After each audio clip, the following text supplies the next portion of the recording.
tahun 2018.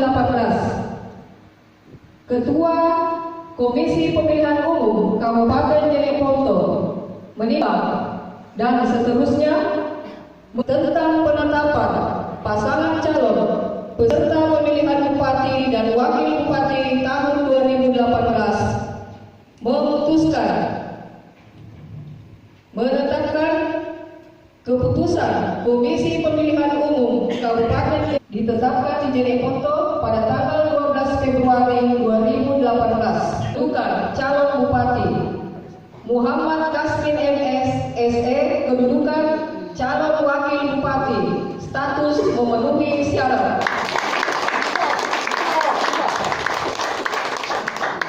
Partai PAN, Partai PKB, Partai PKS, Partai PBB.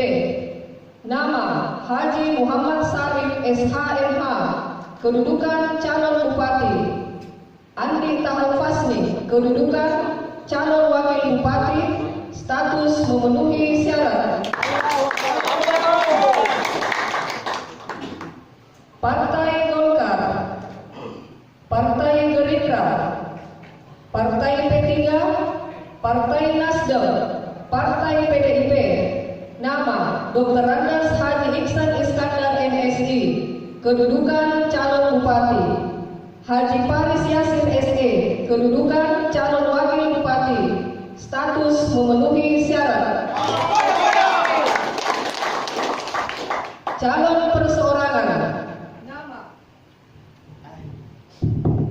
Nama H.A. Baharudin Basojaya Esos MSI, kedudukan calon Bupati.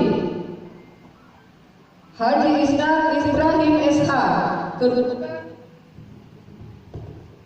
calon Wakil Bupati, status memenuhi syarat.